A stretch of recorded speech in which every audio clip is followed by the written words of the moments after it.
¿Qué tal? ¿Cómo andan? ¿Bien? Bueno, vamos a hablar un poquito sobre la transición energética, pero con una mirada histórica, ¿no? Porque justamente, bueno, la vida es historiadora, yo si bien me dedico a ese discurso, también la historia siempre está muy presente en mi trabajo. Y la reflexión que hacíamos con la guía es que habitualmente la transición energética es vista como un proceso muy actual que tiene que ver con el presente y con el futuro, ¿no? Pero no se ve justamente la dimensión histórica que tiene este proceso, y en ese sentido vamos a contarles un poquito, a charlar un poco acerca de la historia de la energía en Bahía Blanca, pensada justamente como una sucesión de transiciones energéticas, ¿no?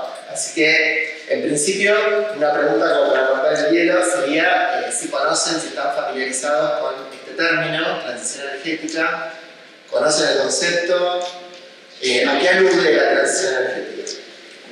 Al pasar de las energías fósiles, ¿no? Como renovables a renovables.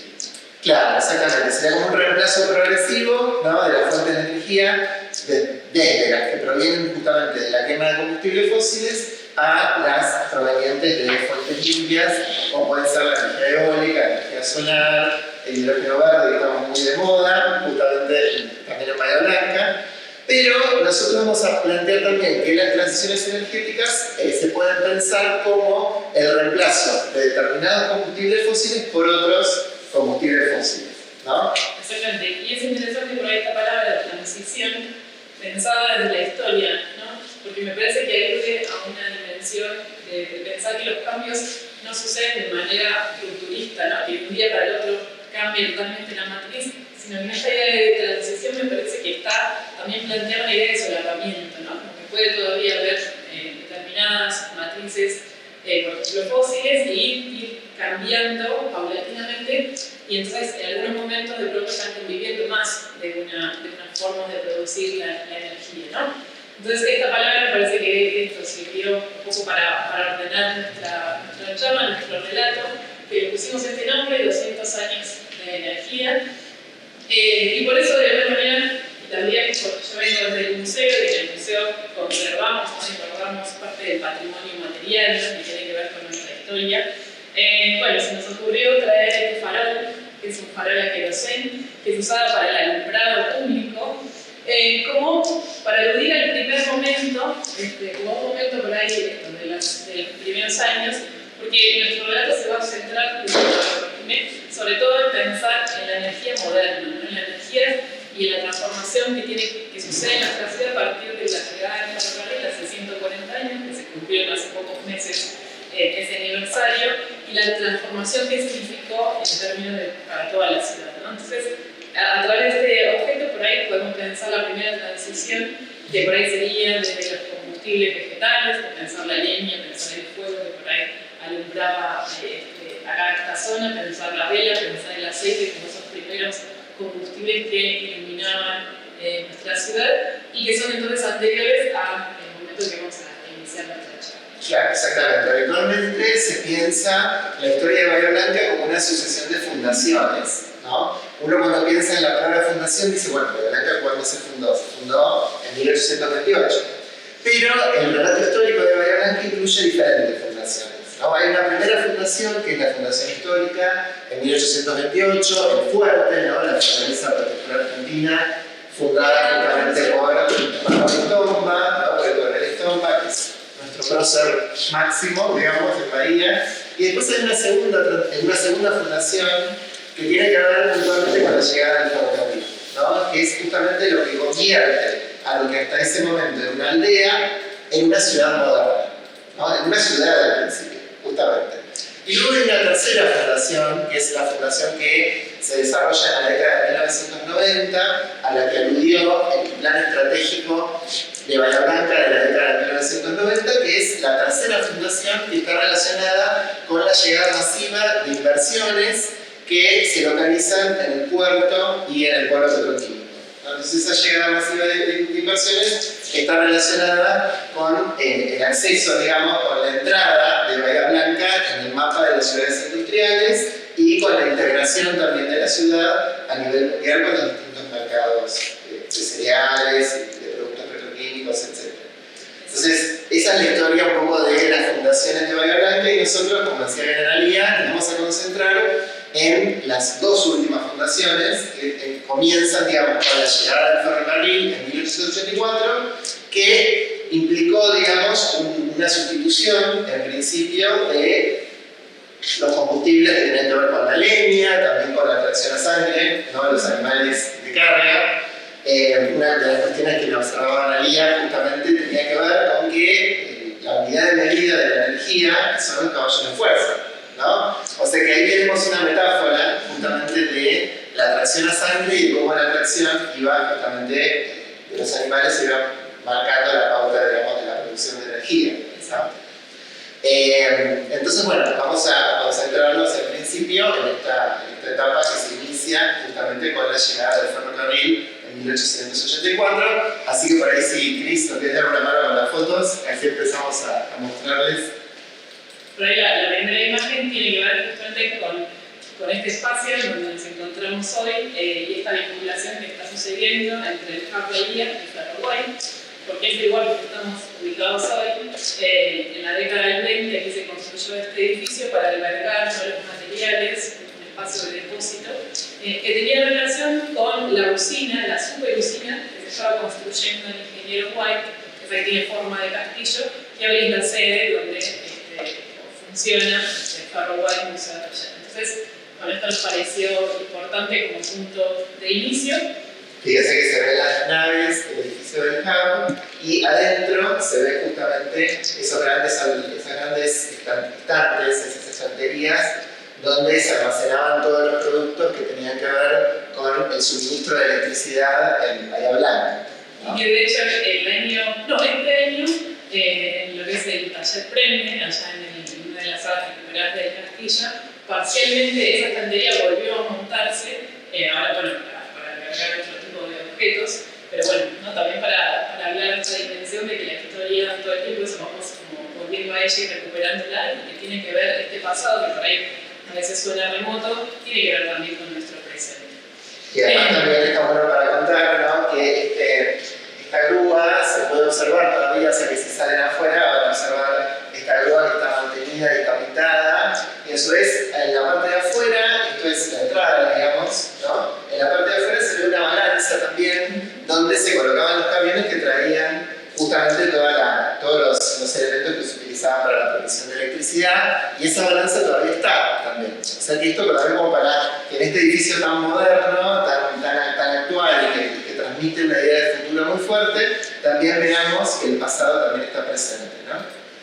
Bueno, hablábamos recién esto, ¿no? De la segunda fundación y el rol que tuvieron en ese sentido las empresas ferroviarias. Acá hubieron varias empresas, estuvo el Bahía Blanca en el oeste, luego el Buenos Aires al Pacífico y el Ferrocarril Sur, y todas ellas tuvieron vinculación con los puertos, ¿no? Todas tuvieron su terminal portuaria, algunas en Puerto Galván y otras en Ingeniero White. Y esto es un poco lo que nos da la pauta de pensar que el ferrocarril no solamente se dedicó a lo que tiene que ver con los trenes, ¿no? Con el funcionamiento de los trenes, sino también con esta idea de nudos ferroportuarios, en vinculación con los muelles, con ese espacio de exportación, ¿no? Por donde fluían las materias primas con destino a la Europa de ese momento. Y en ese sentido, las empresas ferroviarias también se ocuparon de la energía eléctrica, ¿no? Esta es una imagen, la que teníamos anteriormente, y esta ahí también se ve. Es un edificio construido en 1908 en Ingeniero White por el Ferrocarril Sur. Este edificio todavía está en pie y fue construido justamente para alimentar en parte a los edificios que veíamos aquí al costado en la siguiente imagen, que son los primeros elevadores de granos del puerto, inaugurados en 1908 y 1909. Ahí también se ven algunos faroles de alumbrado público. Y entonces esas empresas ferroviarias, en principio, construyeron las usinas para su propia necesidad, digamos, para alimentar a los talleres, a los galpones de locomotoras, alimentar los elevadores de granos, los biches que se movían en el muelle, y como cuestión subsidiaria, en todo caso, después esa energía se derramaba y llegaba por ahí al alumbrado público o a las casas particulares, ¿no? Por eso es que rescatábamos este gran actor que son las empresas ferroviarias. Sí, podemos ir avanzando un poquito.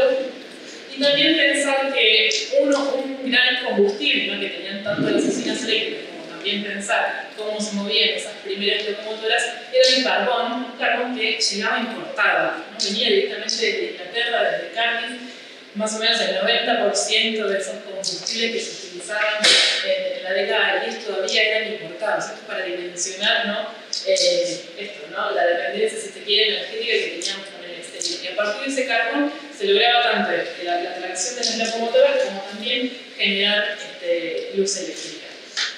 Acá tenemos un poco una imagen más ampliada del puerto, con la playa de maniobras ferroviaria, y también hay un tanque que construye la empresa a donde se va a albergar petróleo, fuel oil, que también primeramente va a ser importando, ¿no? Va a venir desde afuera. Bueno, y algunas de esas empresas, en este caso la Compañía Sudamericana de Luz y Fuerza, fue una empresa subsidiaria, primero del VAP, y luego pasó a ser parte del Ferrocarril Sur.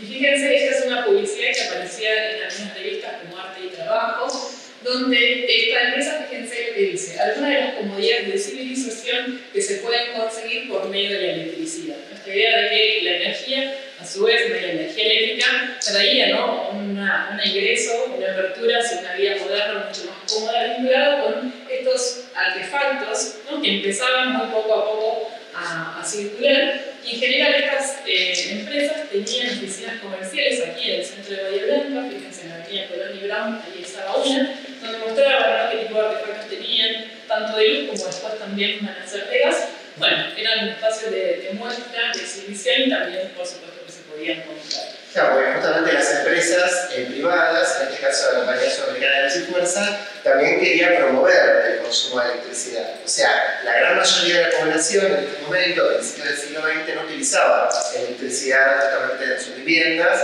y por eso también las empresas estaban interesadas, como parte de su propio negocio, en favorecer el uso de artefactos eléctricos como los que se inician acá, ¿no? Pero antes de esto, o sea, antes de la Compañía de Luz y Fuerza, tenemos a un señor o un emprendedor, justamente, que se llama Carlos Thursby, que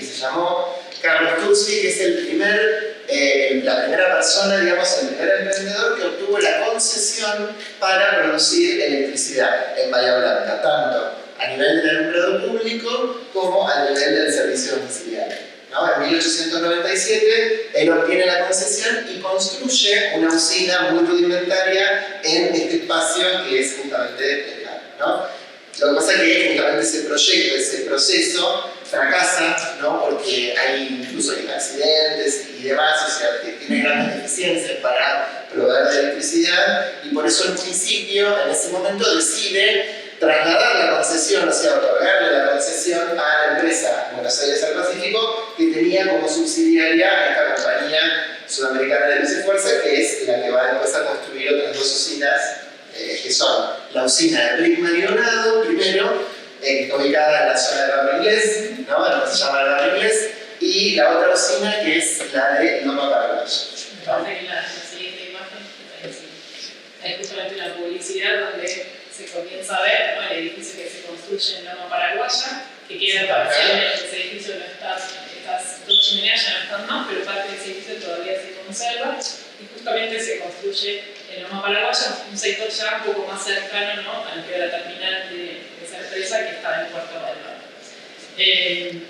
Y lo que sucede es que en el año 1925 la empresa Ferrocarril Sur, que operaba más en Bahía Blanca, y el ingeniero White absorbe, ¿no? Compra a esa otra empresa, la Buenos Aires al Pacífico, y en ese momento también se está sucediendo cierta ampliación tanto de la ciudad como del espacio portuario.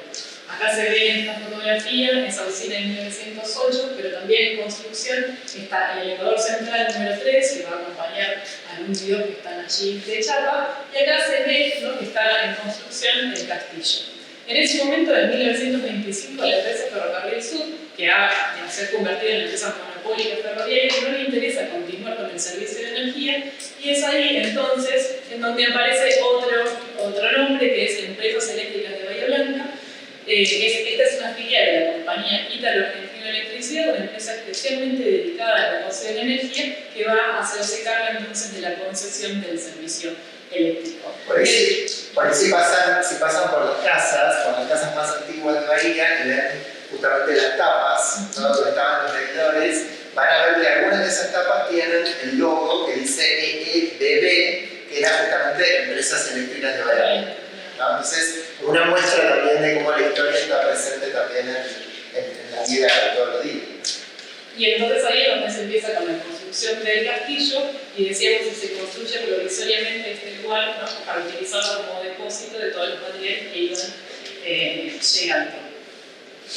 Si podemos pasar a la siguiente imagen, bueno, acá tenemos una publicidad justamente de las empresas eléctricas, donde ya están proyectando el edificio que van a construir, en el puerto de Ingeniero White también, y un poquito más adelante, continuamos. Bueno, esta es una otra perspectiva, ¿no?, de la que por ahí solemos ver desde la fachada frontal, que es en un costado del sector oeste del castillo. En la siguiente foto vamos a ver un poco el interior de lo que eran esas primeras turbinas Brown Boveri, que era una cocina térmica, ¿no?, que trabajaba también con carbón, con petróleo, con fueloil, y este calor, ¿no?, generaba luego el vapor, y con ese vapor funcionaban estas turbinas. Y decíamos que esta empresa se hace cargo del servicio a partir de 1927, con el nombre de la superusina, ¿no? Así se la llamó porque realmente en el contexto de las usinas que existían, esta tenía una potencia mucho mayor de producción, entonces así fue como salía en los periodos. ¿Se tiene en general en el país o en la zona? O sea, Hay una parecida que es en Buenos Aires, ¿no? Sí. La Universidad Nacional del Arte, que también tiene ese estilo neorromántico. Justamente, ¿no? Me imagino en ese contexto donde todavía el pueblo estaba como bastante desolado, con ese castillo, con un diseño medieval ahí al lado del mar, debe haber sido una cosa muy sorprendente, ¿no? Por eso sigue siendo un ícono de Ingeniero White. Y aparentemente esto que hayan hecho una forma de castillo, teniendo en cuenta que adentro iban esto, ¿no?, máquinas, caños, cables, transformadores, aparentemente era una imagen corporativa que tenía la compañía Italo-Argentina Electricidad, que decíamos, fue la primera, justamente que no tiene que ver con el capital británico, que hasta el momento era el que dominaba toda la ciudad, con las grandes inversiones y un poco las fachadas, las lilleras, ¿no?, como de este edificio, o lo que también todavía se conservan en el puerto, o el mismo el Mercado Victoria, los talleres noroeste, ¿no?, todos remiten a esa construcción de tipo inglesa, y esta realmente fue como algo que cambiaba, que era diferente. Bueno, La superusina que se terminó de elaborar en 1932, el 1 de octubre, que entra en funcionamiento. Y lo que decíamos de la concesión, en ese tiempo ahí justamente transicional, aparece la cuestión de unas nuevas tarifas, ¿no? Durante el tiempo que se estuvo construyendo la usina todavía estuvieron en vigencia las tarifas viejas, ¿no?, pero ya se anunciaba, van a ver en la siguiente imagen, esta idea de nuevas tarifas que se van a tener que actualizar ante esta nueva usina, esta nueva sociedad anónima. Y este tema de las tarifas, justamente, que empezaron a ser un poco más elevadas de lo que eran hasta ese momento, va a conducir años después, en el año 1934, a la creación de una cooperativa eléctrica, que es la Cooperativa Eléctrica Bahiense Limitada, que justamente intentó hacer un poco de competencia a este trust, ¿no?, que es una filial de una compañía que operaba mundialmente, ¿no? Así que las imágenes que siguen van a ver que son parte de un folleto que distribuía la cooperativa, justamente con la idea de hacer socios, de convocar socios. Ya para ese momento también estaba la Cooperativa Eléctrica de Punta Alta, Exactamente. y fue la primera cooperativa eléctrica de la Argentina, ¿no? Y por esa razón vamos a ver que en la siguiente imagen hay una comparación entre lo que se cobraba la energía eléctrica en Bahía Blanca, con un precio de 33 centavos el kilowatt, en contraposición de lo que sucedía en Punta Alta, o sea, una ciudad más alejada de la usina, porque la energía se proveía desde ese castillo, y sin embargo es más barata, ¿no? Y esa razón, justamente que fuera más barata, tenía que ver con que en Punta Alta existía la cooperativa eléctrica, ¿no?, y hacía justamente de competencia a las empresas eléctricas. Y desde ahí es que estos cooperativistas de la década del 30 intentan traccionar, y lograron tener su edificio, que estaba en calle Colón y Farías, ahí logran instalar una usina, logran comprar un equipamiento, pero finalmente nunca obtuvieron la concesión por parte del municipio, nunca pudieron brindar energía eléctrica, así que años El más poder tarde... de lobby de empresas eléctricas de Bahía Blanca, ¿no?, Claro. para presionar, para mantener el monopolio de la energía. Exactamente. Y finalmente esta cooperativa va a ser absorbida por la cooperativa obrera años más tarde, ¿no? Pero es también interesante pensar qué otras experiencias hubieron, ¿no?, algunas que por ahí no fueron tan exitosas, Sin embargo, me parece interesante no contrastar la relación que la trajimos acá. Bueno, hablamos un poco de la energía eléctrica, pero también estas empresas ferroviarias tuvieron otras subsidiarias que fueron las fábricas de gas. ¿No? Esta es una imagen que proviene de Villa Rosas, la fábrica no está entero esta fachada, sin embargo otras partes del edificio sí. Una fábrica que también a partir de carbón generaba de vuelta gas que se usaba por un lado como alumbrado público y domiciliario, y también se va a usar como elemento de calefacción, ¿sí? Una energía térmica. Acá tenemos otra foto de lo que fue el gasómetro, que también tenía un tanque para almacenar esa energía que se lograba generar a partir del carbón. Y entonces fue otra de las empresas, ¿no?, que tenían que ver con estas empresas ferroviarias, la compañía de gas. Bien. Que también, cuando sucede esto de la fusión del Ferrocarril Sur, de vuelta, el Ferrocarril Sur no le interesa continuar con el servicio de gas, con la provisión de gas, y entonces de vuelta las empresas eléctricas de Bahía Blanca, y luego que decía Luciano, que por ahí lo van a ver en una fachada, en nuestras casas, absorben, ¿no?, se hace cargo de este servicio también, y esta es una publicidad de la década del 40 en donde se hace una comparación, ¿no?, entre lo que había aumentado el uso de otro tipo de combustibles frente al gas que se había mantenido exactamente igual, con una idea, ¿no?, de promoción del uso de gas. Y de hecho vamos a ver ahora algunas publicidades como estas. En verano nada más que cocinar en bombas, en gas limpias, rápidas y económicas, las cocinas a gas se venden o se alquilan, ¿no? Algo que también tenía de la cocina comercial. Ese servicio, ¿no?, del alquiler de las cocinas, justamente porque también la leña, digamos, y el carbón para la cocina, digamos, para la producción de energía, generaba mucha contaminación también. Por eso, frente a eso, el gas era un combustible moderno, ayornado, digamos, económico, y entonces eso favorecía también justamente la actividad doméstica. Por eso siempre está bueno pensar esto, ¿no?, de cómo las propias empresas que proveían el servicio de energía, ya sea de electricidad o de gas, promovían el uso de artefactos que utilizaran justamente esa fuente de energía, ¿no? Esta está muy buena, Empresas Eléctricas de Bahía Blanca. Fíjense que dice: convierta el ambiente de su hogar durante el verano en el que brindan las brisas del mar instalando un ventilador eléctrico, ¿no? O sea, cómo recuperaba la publicidad, ¿no?, esta cuestión, digamos, de Bahía como una ciudad marítima, ¿no?, como un insumo también para poder favorecer el uso de artefactos eléctricos, como en este caso el ventilador, ¿no? Claro, y por ahí te digo, hoy le pensaba en día hoy porque ya tenemos tan naturalizado, ¿no?, incorporar en nuestra vida cotidiana el ventilador, el aire acondicionado, que pensás que en ese momento no había una publicidad que tenía como que esto, instigar a la población a que empezara a consumir y a familiarizarse con este tipo de artefactos, ¿no? Como que ahí se va inventando, si se quiere, una cierta necesidad de, bueno, justamente este tipo de artefactos va a poder suplir, ¿no? Bueno, cocinar con gas o tener un ventilador eléctrico. Y un elemento de modernidad en el anterior es la palabra rápido. Claro. Exacto. Bueno, si ya entramos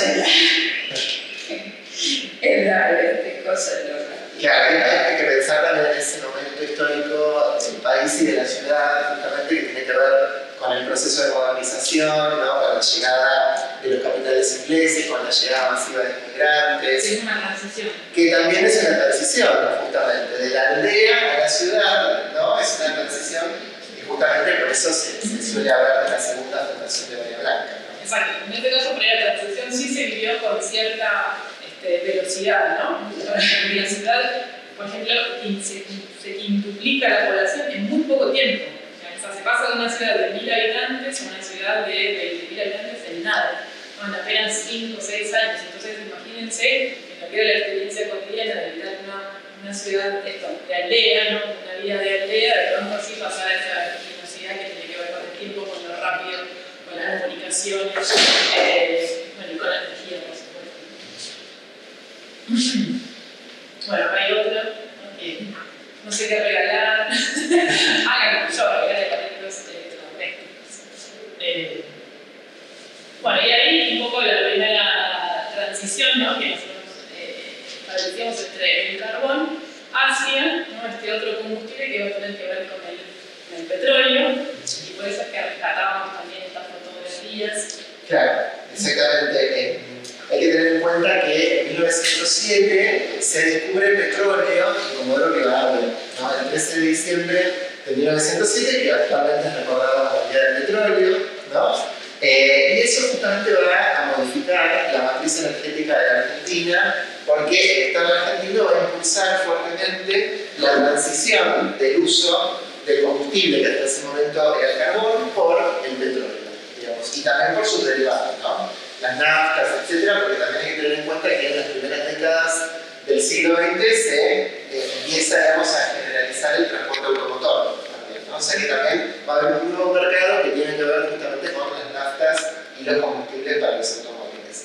Lo que sucede es que hasta 1922, que es la fecha en la que se crean yacimientos petrolíferos fiscales, la empresa estatal de petróleo, las empresas que estaban en la Argentina eran empresas extranjeras, eran trusts extranjeros, como por ejemplo la West India Oil Company, que es lo que después se conoció como ESO, ahora es Exxon, ¿no? Axion, creo.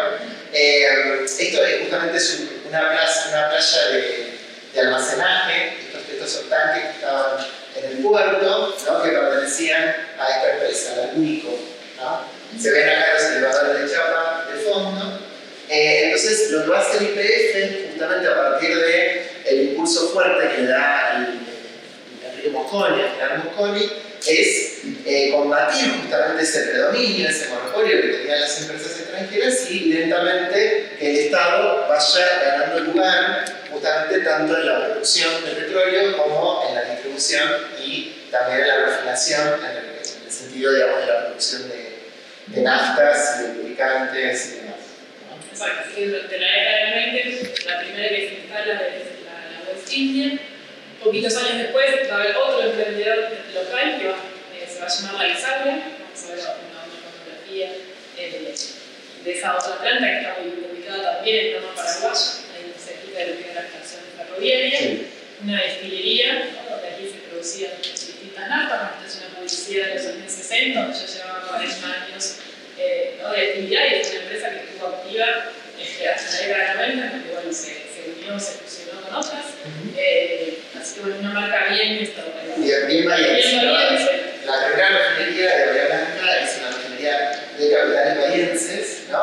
Y el primer surtidor de nafta que se instala en Bahía Blanca es un surtidor bahiense, es un surtidor de la Isaura, que es justamente el que está dibujado en esta publicidad que es como muy shocking, ¿no? Muy años 60 con esos colores así vivos, ¿no? Así que bueno, Isaura creo que era la mujer del dueño, del fundador, que era Elizabeth, ¿no? Que Elizabeth, y después creo que una de las hijas se llamaba Celina, que bueno, uno de los lubricantes era Celina Oil, ¿no? Una estación La Celina que está en exactamente, está en la estación ahí en la calle Corrientes, ¿no? Corrientes, sí, exactamente. Bueno, creo que la siguiente, justamente la estación de IPF, que se instalan en el 29 de recién. Acá nos alcanza a ver, pero este es el nuevo YPF. O sea, lo que hace YPF es expropiar esos tanques que pertenecían a la West Indian y justamente instalar esa planta de almacenaje en el puerto. Bueno, en el contexto también del avance del Estado también sobre los diferentes sectores económicos, ¿no? Una de las agentes, sí, bueno, tenemos el nuevo clásico YPF. Y esta que son los primeros surtidores y las primeras estaciones de servicios. Esta es la que estaba ubicada en Colón y Saavedra. Y luego el primer surtidor de IPF que va a estar ahí a la salida del Banco Nación, se puede ver en ese sector. Y la primera estación de servicio de IPF. Claro, ¿no? Habrá mucho que por seguridad después se movilidad.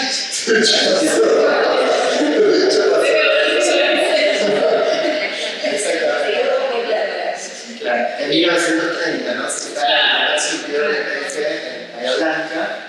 Y a su vez también las oficinas de YPF funcionaron donde, fue bueno el chiste, donde actualmente funciona la fiscalía, ahí en la calle Tomba, la primera cuadra de Tomba, esas eran las oficinas de YPF, ¿no? Creo que la que sigue es la imagen de la estación de servicio, ¿no? La clásica de Colón y Vientes, también de Bueno, y ahora nos vamos justamente pensando en este rol que va a comenzar a tener desde la década a fines de los 30, 40 en adelante el Estado.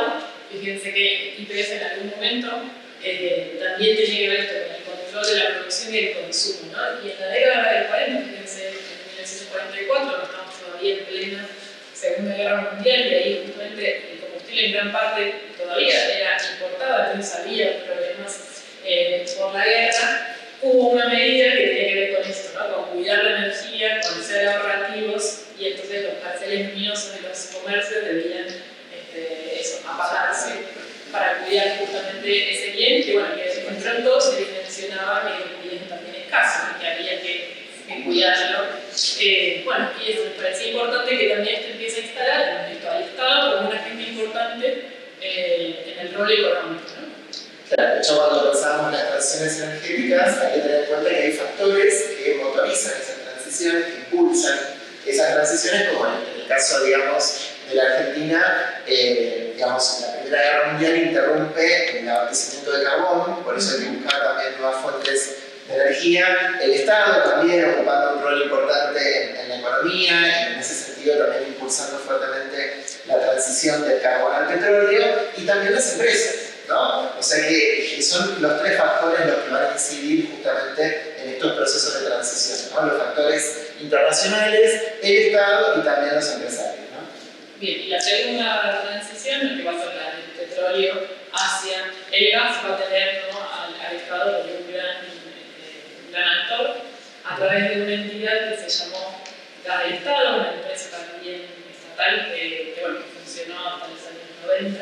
Por ahí de pronto de vuelta, capaz que estas logos nos hemos visto Hasta alguna en el chatarra, cuando caminamos por la calle, todavía quedan esas marcas no arqueológicas que es interesante ir investigando. Pues en la imagen siguiente está el primer gasoducto que se construye en 1949, que es el gasoducto Presidente Perón, que en ese momento era la obra, el gasoducto más extenso de todo el mundo, ¿no? Y creo que la segunda obra más importante también del mundo en ese momento, ¿no? Hay una anécdota que es interesante que dice que Perón hizo que la construcción del gasoducto comenzara en el sur, en lugar de comenzar en Buenos Aires, para que la obra fuera finalmente terminada si en caso de que hubiera un cambio de gobierno, ¿no? Por eso la traza del gasoducto empezó en Comodoro y continuó hasta Buenos Aires y no al revés, ¿no? O sea, un poco para resaltar también la mirada estratégica en ese caso del presidente, ¿no? Claro, y en el año 51, cuando Bahía Blanca se integra, ese gasoducto llega a nuestra ciudad y nos integramos a esa red, ¿no? A partir de un descubrimiento también tecnológico, como fue descubrir que también Comodoro, además de petróleo, había gas. Claro, justamente porque el gas sale en conjunto con el petróleo, ¿no? Entonces, hasta ese momento el gas se venteaba, o sea, se dejaba escapar, digamos, y luego comenzó a verse también como un recurso y como una fuente de energía. Y entonces ahí el Estado, también impulsando esta transición hacia el gas, va a generalizar, digamos, o a promover también el uso del gas por parte de los usuarios, ¿no? De los consumidores. Bueno, las imágenes siguientes tienen que ver con algo que sucedió justamente con el castillo, que hasta ese momento, decíamos, era la superusina, se llamaba Ingeniero White, era parte de este trust internacional, y en el año 48 esta usina es expropiada y pasa a ser parte, ¿no?, de la provincia de Buenos Aires, y forma parte de lo que se llamó la Dirección de Energía y Mecánica de la provincia, ¿no? Entonces, Claro, primero fue el EMMA, Dirección de Energía y Mecánica de Buenos Aires, y después DEVA, que seguramente las tapas que ustedes ven ahora, la mayoría de las casas tienen la tapa de DEVA, que es la Dirección de Electricidad de la provincia de Buenos Aires. Y los que siguen también son otras. Fíjense el discurso, ¿no? El discurso de los gobernantes de esa época en relación con la estatización de la usina. La independencia económica es indispensable y se le llamamos titubeos, dijo el ministro, justamente porque había una relación, una articulación, ¿no?, entre la energía y la soberanía, justamente, ¿no? Hoy hablaríamos de soberanía energética, pero en realidad ya en esa época, digamos, en relación con el petróleo había un discurso fuertemente nacionalista, ¿no?, en el sentido de que era digamos, el petróleo estaba asociado con la defensa del país y por lo tanto debía estar en manos nacionales. Y en el caso también de la electricidad, justamente, digamos, no había una mirada en el sentido, digamos, de que el Estado tenga que absorber todas las actividades económicas, sino que más bien el Estado debía tener un control sobre los resortes de la economía, justamente porque había un modelo de país, un proyecto económico que impulsaba justamente el desarrollo industrial, y para eso era necesario también que la energía fuera económica, que hubiera buen precio, ¿no? Sí. El siguiente también, bueno, es otra noticia de esa época, del 48. Y a partir de, digamos, siempre ocurrieron problemas o dificultades porque la ciudad seguía creciendo, la actividad portuaria también seguía creciendo, y entonces, ¿no?, un poco la producción de energía del castillo empezaba a quedar rezagada, ¿no? Entonces ya en la década del 50 van a aparecer este tipo de titulares, ¿no? La ciudad tuvo menos cortes y el puerto paralizó su labor por la falta de electricidad. Vamos a ver la siguiente, ¿no?, placa también, la ciudad sin energía durante varias horas, ¿no? Son frecuentes las anécdotas que por ahí nos contaban allá en el castillo de, por ejemplo, llamaban muy enojados los carniceros de la ciudad, llamaban directamente a la usina eléctrica allá en el puerto, ¿no? Carnicero, porque por ahí los cortes duraban varias horas, 14, 16 horas sin luz, y bueno, justamente generaba un montón de problemas. Entonces ya desde la década del 50 se empieza a proyectar la ampliación del castillo, cosa que sucede, esto es una foto del momento de la inauguración, en el año 62, febrero del 62, donde finalmente se tiene acá la presencia de Frondizi, de Arturo Frondizi, que era el presidente en ese momento, que viene a inaugurar lo que fueron la incorporación de nuevas calderas, nuevas turbinas al castillo, y también es cuando se construye el taller de mantenimiento regional, que es la sede hoy del museo. También para ver la asociación, ¿no?, entre la energía y la patria, si se quiere, hay justamente banderas argentinas colgadas arriba, ¿no?, donde está ese balcón. Entonces justamente ahí también se ve en la imagen como el autoabastecimiento energético, que era justamente un objetivo que tenía Frondizi en ese momento, estaba vinculado fuertemente con su discurso nacionalista, ¿no? Vamos a ver la siguiente, bueno, un chiste también de la época. No Casanova era el intendente de Bahía, que por fin el día ha llegado y esperemos que se porte, aunque ya esté preparado, entonces se produce un corte, ¿no? O sea, igualmente quedó en el imaginario esta cuestión de que, bueno, los cortes de energía podían suceder, tenemos a Frondizi que está como levantando, ¿no?, la llave. Bueno, para también pensar que el humor gráfico, bueno, se nutría, ¿no?, de la contingencia.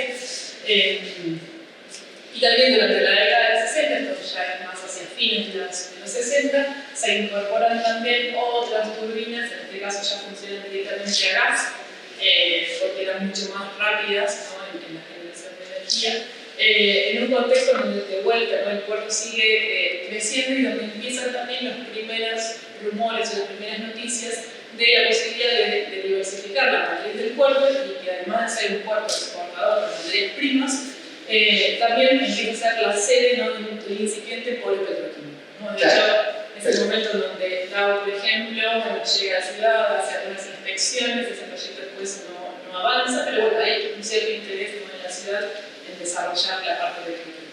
Bueno, a finales de los 60, principios de los 70, las cargas que se exportaban por el puerto, además de los cereales, eran también el pescado y la fruta también, ¿no? O sea que era un puerto que tenía una carga, digamos, diversificada, ¿no?, en ese momento. Por eso esas cargas se exportaban también desde el muelle de carga general, se llamaba justamente el muelle nacional, y en ese momento, bueno, ya comenzaría el primer intento, digamos, de construcción de una planta petroquímica en Bahía Blanca. Viene de la mano de Dow, que es la empresa que actualmente maneja la producción de polietileno en el puerto, que va a fracasar también por cuestiones que vamos a comenzar a ver en un ratito. Pero bueno, esto está tomado del anuario de la Corporación de Comercio y la Industria, y fíjense que en ese momento también empieza a aparecer esta otra necesidad, que son las obras de electrificación, ¿no? Hasta ese momento el castillo era el único que abastecía de manera única y exclusiva a la ciudad y la región. Entonces eso, pasaba algún desperfecto en la usina, como por ejemplo un ratón que se comía los cables, o caía un gato, o un camión se llevaba puesto no sé, el tendido eléctrico en la ruta, y eso generaba un corte, como les decía recién, durante muchas horas. Entonces se empieza a proyectar esto, la electrificación, que sería la conexión entre distintas usinas, que luego va a ser a nivel provincial y luego en los años 80 a nivel nacional, para evitar justamente ese tipo de cosas. O sea, que si hay algún desperfecto en una usina, justamente con tener un tendido eléctrico nos garantiza que la energía pueda venir de otro lado, ¿no? Esos proyectos se empiezan a mediar a fines de los años 60. Y la otra imagen también empieza a postular, ¿no? Justamente con esta idea del polo de desarrollo, todas las condiciones, ¿no?, que tiene Bahía Blanca en cuanto a la conectividad, en cuanto a la disponibilidad de energía, en cuanto a sus recursos humanos y tecnológicos, ¿no? Fíjense todas las características ahí que se van detallando. No, bueno, que esas son la antesala de lo que va a ser ese desarrollo industrial y son todo sobre la base de lo que puede irse una empresa comunitaria, sobre la base del trabajo de empresas privadas y empresas del Estado también hacía sus propias. Claro, era la empresa de la empresa de energía, exactamente. También en este contexto es importante mencionar que también el Estado va a querer diversificar la matriz energética, porque a finales de la década del 60 se va a construir una gran planta que es justamente la represa El Chocón Cerros Colorados, ¿no? Que es una gran obra hidroeléctrica, es la obra más importante de la década del 60, justamente que va a producir electricidad a partir del agua, ¿no? Entonces también va a haber un interés por parte del Estado de que la energía que se produce no provenga solamente de fuentes fósiles, sino que también provenga de fuentes renovables. Bueno, llegó la petroquímica, ¿no? Justamente, fíjense que interesante, habla de la segunda fundación, ¿no? Claro, porque hasta ese momento Bahía Blanca era una ciudad de servicios, una ciudad pecuaria, en todo caso de exportación, y lo que significó la petroquímica fue el arribo de Bahía Blanca a la condición de ciudad industrial, justamente, ¿no? Entonces, bueno, en el contexto también del desarrollismo, justamente se buscaba que la industria también, que se desarrollara también las industrias de base, que se llamaban, que eran las que producían, por ejemplo, materiales para los plásticos, ¿no?, la cera cáustica, etc., donde también el Estado tenía un rol muy importante. Por eso la empresa en realidad se llamaba Petroquímica Bahía Blanca, que era una empresa que tenía mayoría estatal, igual que tiene YPF en la actualidad. O sea, en la actualidad el 51% de las acciones de YPF son del Estado Nacional y de los Estados provinciales, y en la estructura societaria que tenía Petroquímica Bahía Blanca era el 51% del Estado y el 49% de capitales privados, o sea, empresarios privados. Bueno, de vuelta la piedra fundamental para el desarrollo industrial, y de hecho en el año 72, vamos a ver que en el siguiente viene acá el presidente Lanusse para instalar justamente la piedra, este acto simbólico de instalar los inicios de esa planta, ¿no? Bueno, acá hay primero demoras y después, bueno, asiste Lanusse con eso simbólico, y hay una anécdota muy graciosa, muy conocida también del ingeniero White, que aparentemente Lanusse llega en un helicóptero, ¿no?, que tenía el número 032, baja ahí en pleno cardenal del ingeniero White, y entonces muchas de las personas que asistieron o que vieron pasar el helicóptero fueron y le fueron a la quiniela y ganaron, o sea, yo no les a las cosas, así que fue un hecho muy importante, ¿no? Solamente por lo simbólico que le ganaron, pero sí que ganó. O sea, hay una expectativa muy grande, ¿no? La petroquímica, y bueno, efectivamente generó un trabajo, ¿no? O sea, era justamente el desarrollo entendido no solamente en términos económicos, sino también sociales, ¿no? O sea, la idea global justamente de desarrollo como un crecimiento que también genera un bienestar para la sociedad.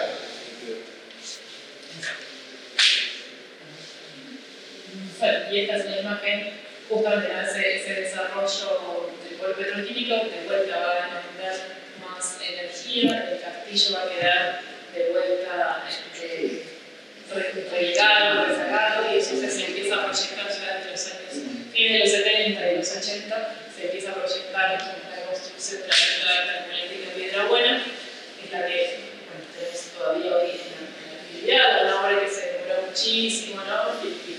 Que todavía no fue obra de Seba, que se ve ahí en esa estructura negra, se ve el logo de Seba, que era otro nombre que tuvo la Claro, el nombre provincia. posterior, primero fue Deva, después Deva y después de Seba, y también fue un proceso parecido al del polo petroquímico, o sea, por la inestabilidad política y económica, el polo empezó a construirse en la década de 1970 y recién se terminó a finales de la década del 80.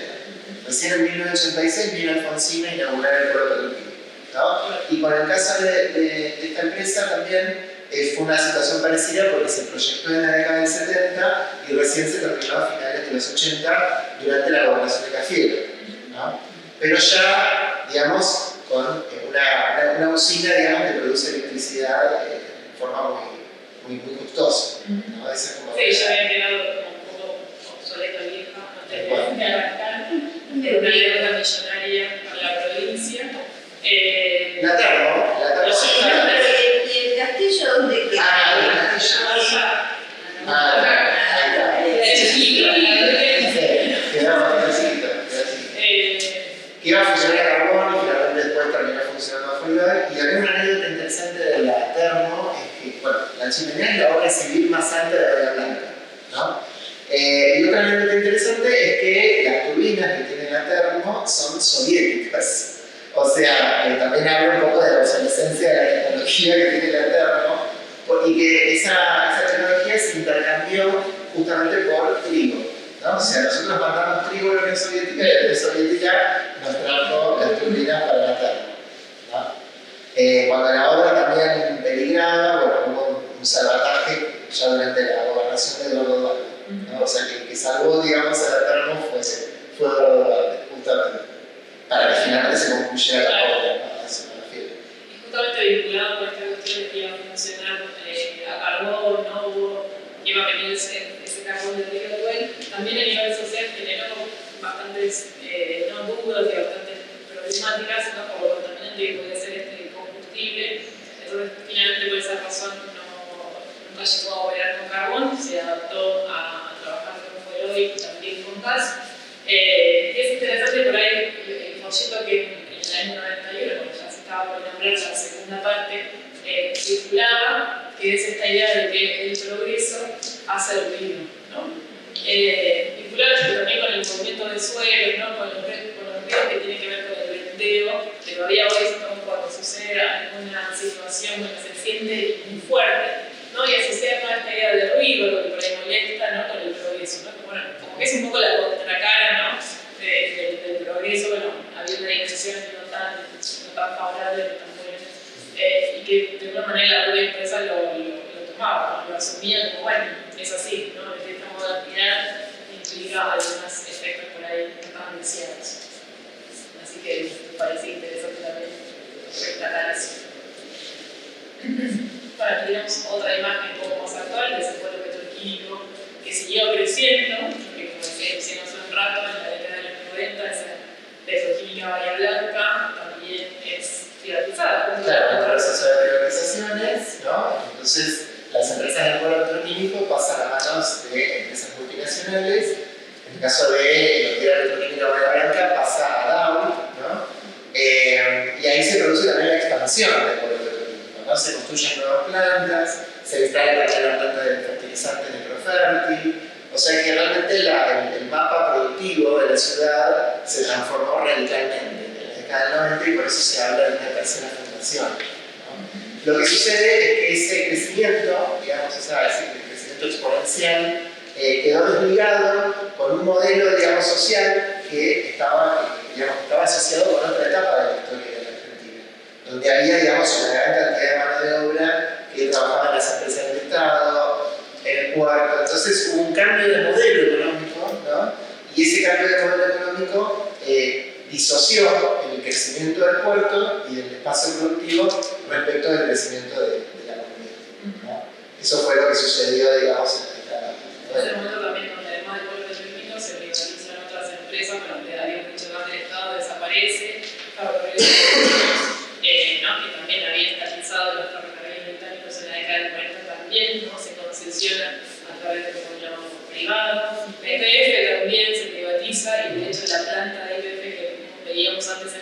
energías desaparece y allí se instala Cají, ¿no? Claro. Otras empresas que tienen que ver con el negocio de la agroexportación. Entonces, realmente la transformación, ¿no?, del puerto en esos años es muy significativa y, como dice Luciano, un poco se desprende todo ese desarrollo económico de ese bienestar social, ¿no? Claro, y además lo que sucede con el sector energético es que se fragmenta, digamos. O sea, hasta la década del 90, la producción, el transporte y la distribución de energía estaban monopolizados por el Estado Nacional, ¿no? Por empresas del Estado Nacional. Entonces, en la década del 90 se hace una fragmentación, se separa, digamos, lo que es producción de lo que es transporte y de lo que es distribución, y quedan empresas privadas, tanto en los distintos segmentos, en las distintas etapas, digamos, de la cadena de valor del petróleo y del gas. Es un poco lo que tenemos ahora. Por ejemplo, lo que antes era gas del Estado, ¿no? Ahora tenemos distribuidoras, por ejemplo, Camusi, sería la que tiene que ver con el sur de la provincia de Buenos Aires.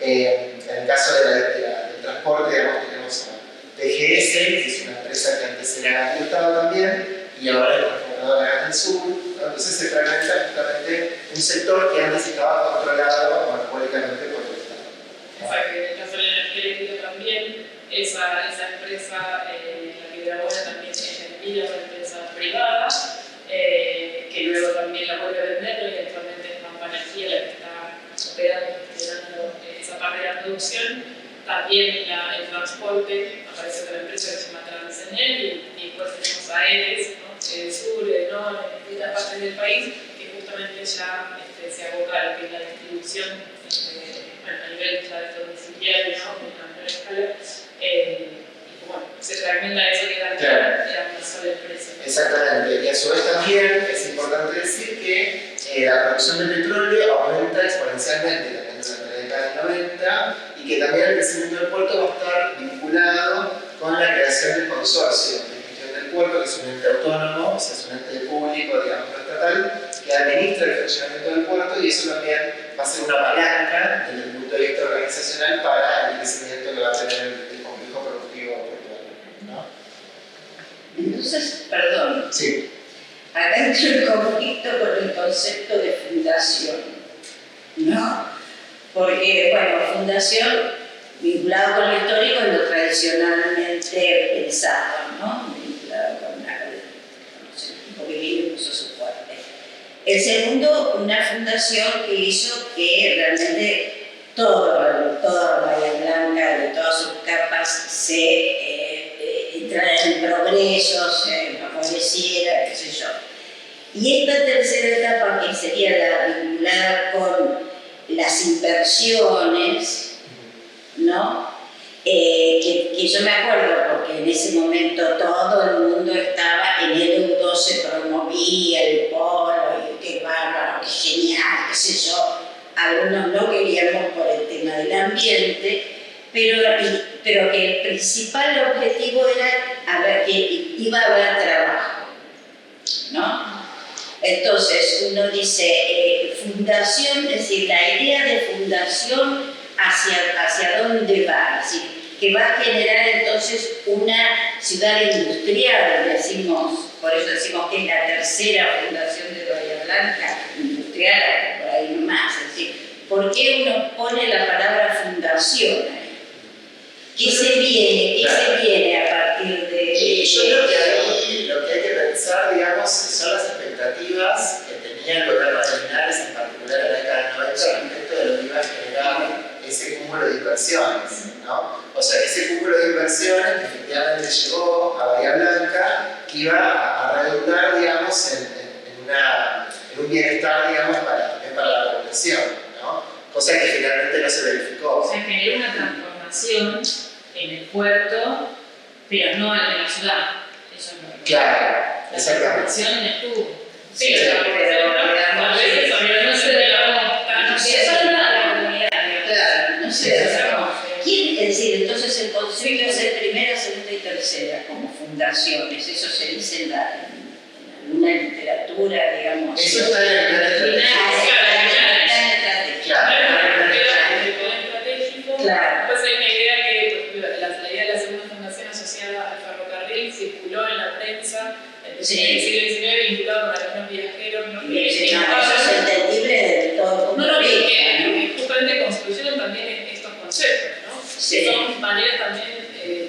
estar mirando la propia ciudad, que traen a veces eso, distan de lo que vemos en la realidad, porque también son operaciones que se hacen por ahí más del discurso, ¿no? Claro. Expectativas de proyectar algo que, bueno, Sí, en realidad el modelo de consorcio de gestión del puerto se toma como modelo efectivamente en el país, es decir, eso funcionó bien y todo el desarrollo que tenemos ahora fue gracias a eso. Si no, no tendríamos ni siquiera el puerto que tenemos ahora. Claro. Entonces ahí creo que se tiene que cambiar. Pero Se no, modernizó, se claro. modernizó.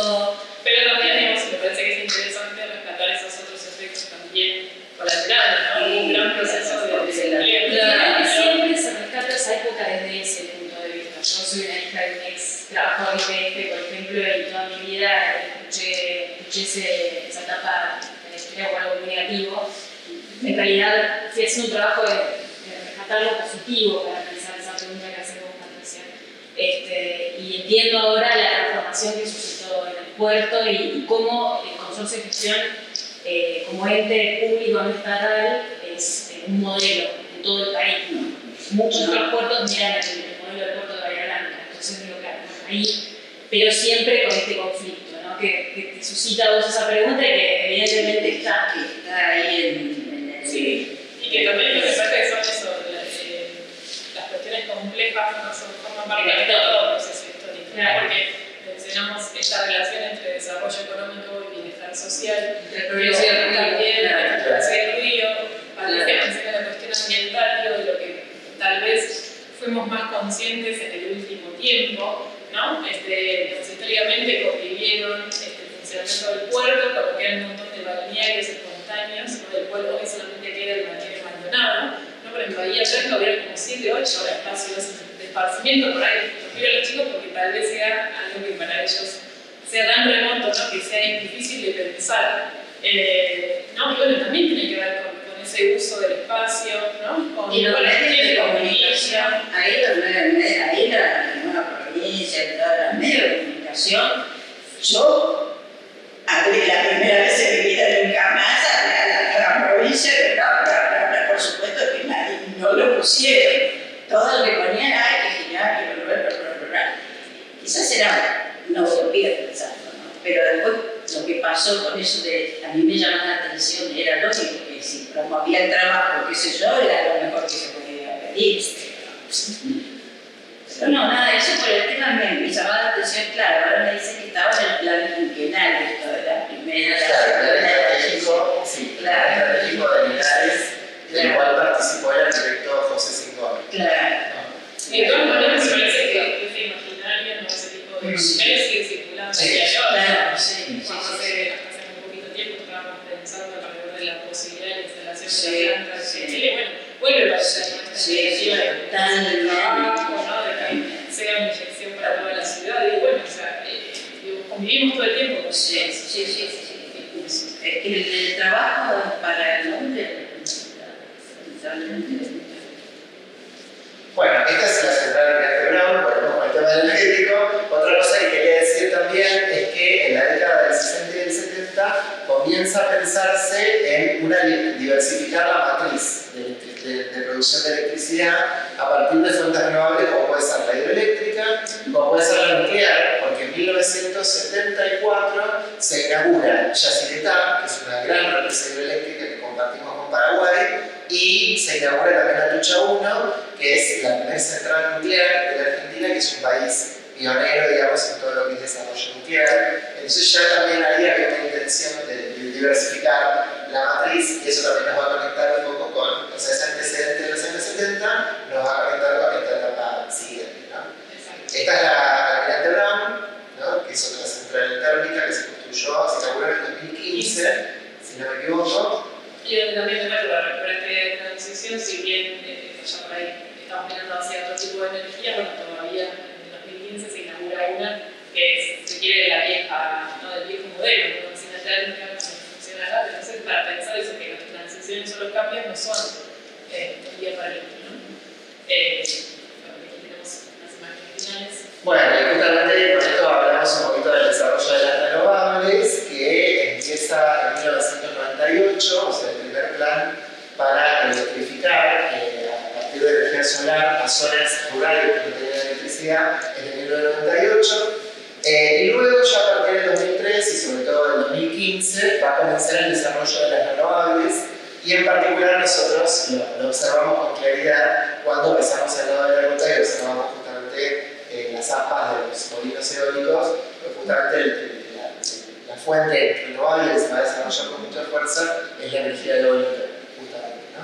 No solamente en Bahía Blanca, sino también en la región, porque en la zona de Bahía Blanca, además, justamente en la zona de Chubut, son como los dos grandes polos eólicos de la Argentina, ¿no? O sea, después del sur, después de la Patagonia, que obviamente tiene una intensidad, digamos, de viento muy importante, la zona de Bahía Blanca, el sur de la provincia de Buenos Aires, es el segundo polo eólico, digamos, de la Argentina, ¿no? Por eso comienza el desarrollo de las energías renovables a partir de distintos contratos, y bueno, también las empresas del polo van a buscar abastecerse parcialmente de electricidad producida a partir de fuentes renovables, ¿no?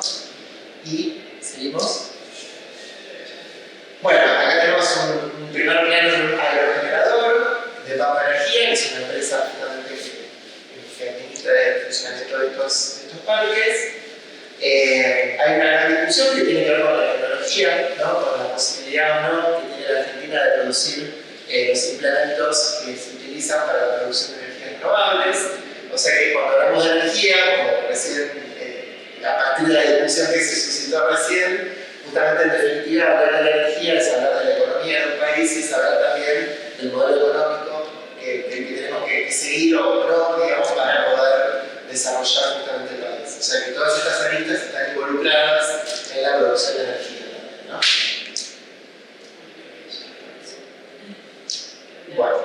Bueno, y con esto hacemos terminamos este recorrido por la historia de la energía en Bahía Blanca.